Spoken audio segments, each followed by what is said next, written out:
Salut à tous, c'est Gorgul et je commence tout de suite cette vidéo par des remerciements.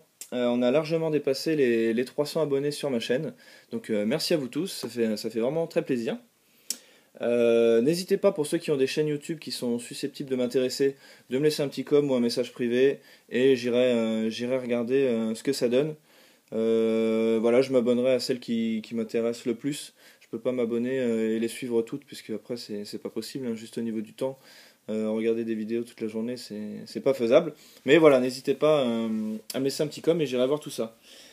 Ensuite, j'ai rien de spécial à dire. Il n'y aura pas de concours pour les 300 abonnés. Je vais plutôt attendre les 400.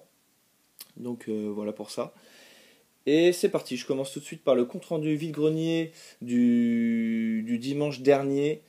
Et honnêtement, je vous le dis tout de suite, il est très décevant, hein. Je m'en doutais un petit peu parce que je connaissais la ville et en fait, il y avait 800 exposants, peut-être un peu moins, mais que des brocanteurs.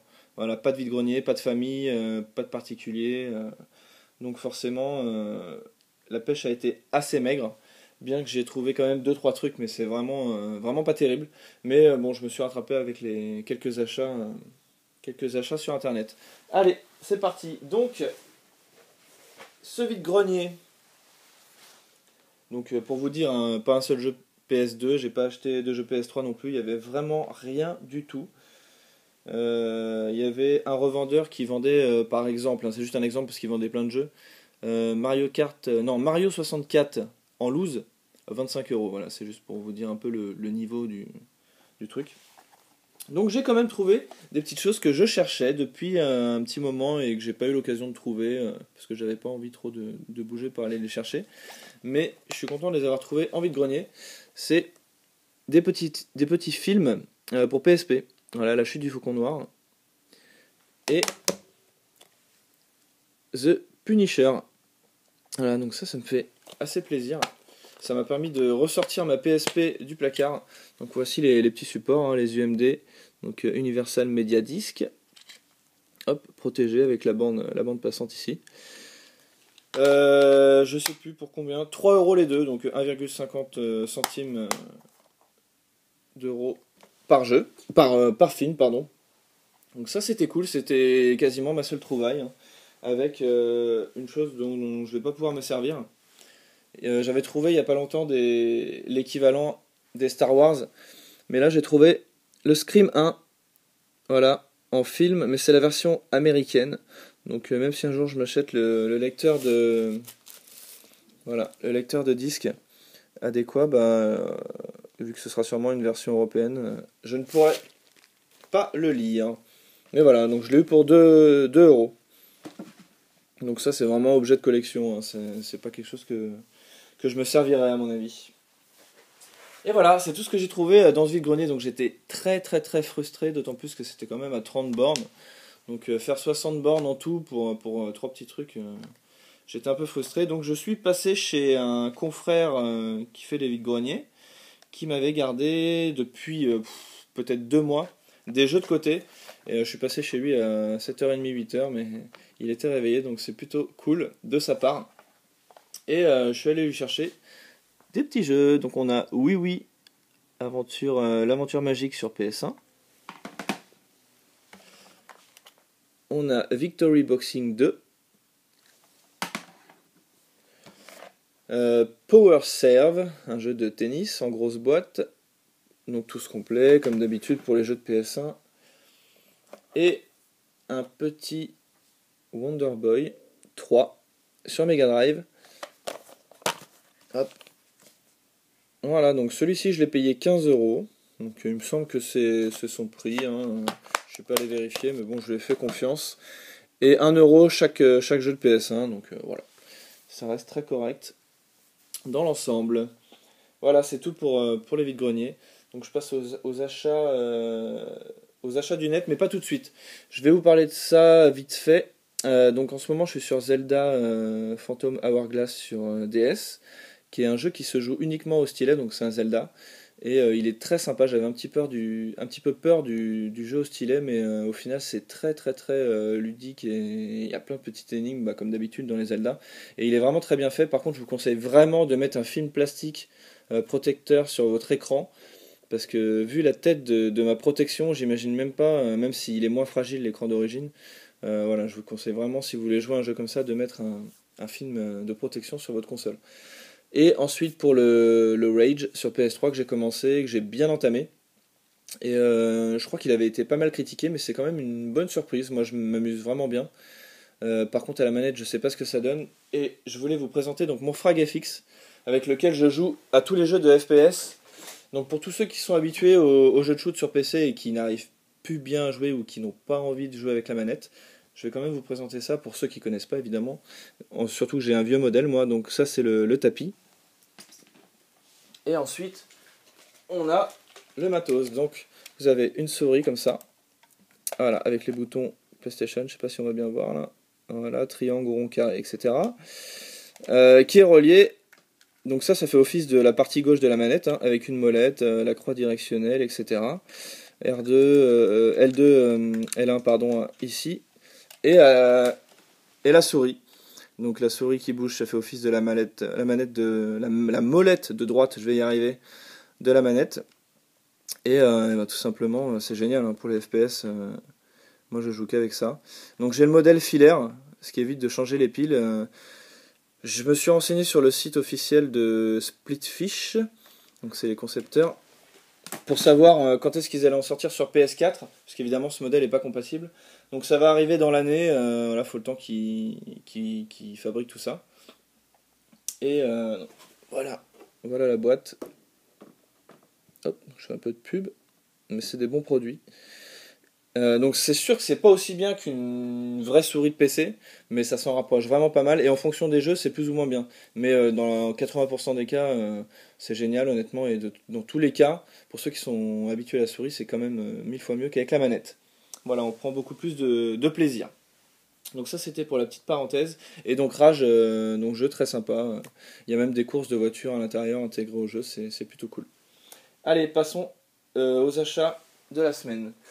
Donc des petits trucs et à la fin un coup de cœur, Donc j'ai acheté des petites cales de jeux pour Game Boy Advance, voilà, des petites cales en loose pour compléter les jeux, hein, ça se fait, je pense que la majorité d'entre vous est au courant, mais bon, c'est cool de le savoir.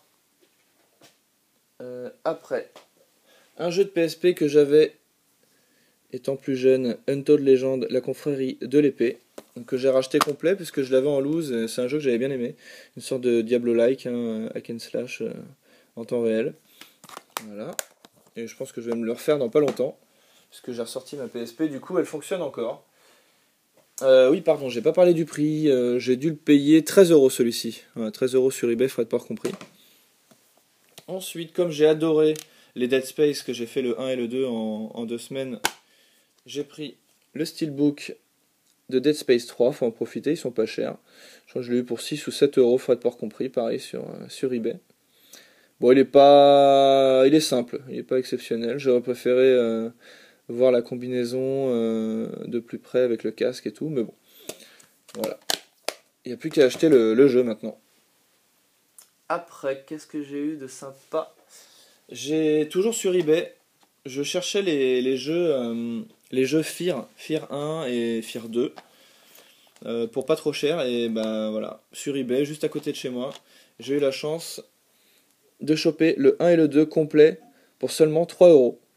Voilà, donc je suis allé les chercher, ça fait 1,50€ le jeu. Le complet, le 2 en état correct. Et bah, comme d'habitude, sur place, j'en ai profité pour demander à la dame si elle avait pas d'autres consoles à vendre, etc. Et j'ai eu de la chance, comme de temps en temps on peut en avoir. Elle me dit, bah mon fils, il a ça, une Game Gear, ou une Game Gear, au choix. Donc c'était celle de son mari, si j'ai bien compris. Donc c'est pas celle-ci, hein. Je l'ai déjà rangée, celle qu'elle m'a passée. Pourquoi? Parce que l'écran fonctionnait super bien. Et c'est la première que j'ai avec un écran qui fonctionne nickel, donc je l'ai tout de suite rangée. Le son était faiblard, mais voilà, comme d'habitude, on met le casque ici et ça fonctionne nickel. Et celle-ci, c'est celle que j'avais gardée, mais bon, elle fonctionne pas très bien. Voilà, donc je l'ai eu pour 10€. Elle me dit combien vous m'en proposez, je sais pas du tout les prix. Je leur ai proposé 5€, elle me l'aurait vendu aussi, hein. Mais bon voilà, je l'ai pris à 10€, déjà que je prenais les jeux PS3 vraiment pas cher, et en plus il y avait un petit Sonic 1 à l'intérieur. Voilà, donc ça c'était une bonne petite surprise. Ensuite, des jeux PS1. Donc pareil, là sur le Bon Coin, il y avait plusieurs jeux, j'ai fait le choix entre deux. Et j'ai proposé 20 euros frais de port compris pour les deux jeux. Et la personne m'a dit ok. Donc il y a un jeu que je vais revendre et un jeu que je vais garder, qui était choisi pour la collection. Donc celui-ci que j'avais déjà, Resident Evil Director's Cut, qui cote un petit peu, donc avec la démo du Resident Evil 2, etc. Hop. Et voici celui qui m'intéressait. Marvel Super Hero versus Street Fighter, que j'ai pas encore testé et que j'ai hâte de tester. Qui doit être bien sympathique. Et qui cote un petit peu, donc c'est pour ça que j'étais intéressé. Enfin, de toute façon, je l'avais pas, donc j'étais intéressé dans tous les cas.